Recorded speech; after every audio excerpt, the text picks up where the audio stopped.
ẹni tí ò lágbára láti rà jẹ́ ká gbọ́ra àwọn gbogbo àwọn. jẹ́ kí jó bíjó fún ọ. jẹ́ ká yọ̀ báyọ̀ fún ọ. kò sí ẹni tó mọ̀nà tó mi ń wọ̀ náà tó lórí gbà wọ́n náà gan. gbogbo bí ire wá ṣe máa tẹ̀ wá lọ́wọ́ ìyá ọlọ́sàn mi lẹ̀gbẹ̀.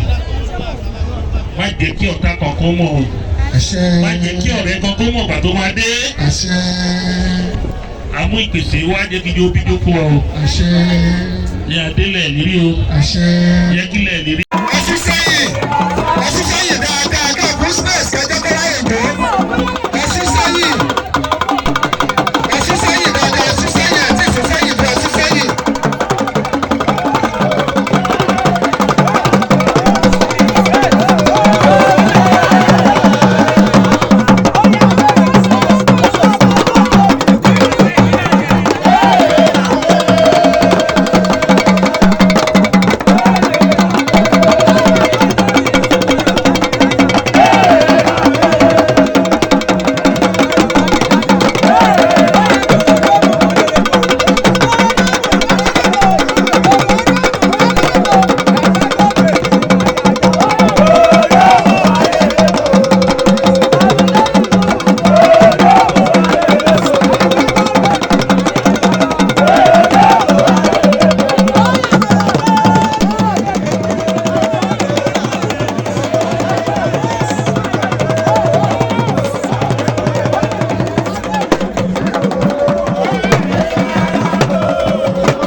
Yes, ẹ jẹ́ kí n fi àsìkò yìí kí gbogbo all the indigenous of Badagry pátápátá tí wọ́n wà níbí ẹ̀kú ọdún ẹ̀kú ìyèdún wọ́n wá fi àsìkò yìí lọ fi kí yèyé olókùn Oòduà Chief Mrs.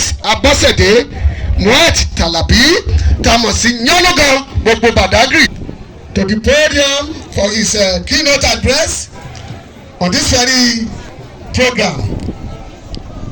The National Coordinator of Oòduà People's Congress, the chief promoter Olokun Festival Foundation, the founder Gani Adams Foundation, the founder Ààrẹ Ọ̀nà Kakanfò Foundation, the grand patron of Yoruba One Voice, the global convener of Oòduà Progressive Union, OPU, now in 100 countries all over the world, the convener of the Southwest Security Stakeholders Group, SSSG, our leader, the 15th Ààrẹ Ọ̀nà Kakanfò of Yoruba land, Iba Gani Adams. Ẹ bá fún ọ ní àtẹ́wọ́ tó nílẹ̀ dáadáa. DJ. Kábíyèsí.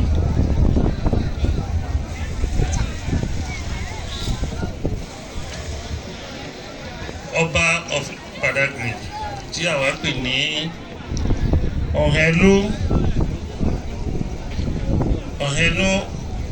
Aholu Wonu Toiwa,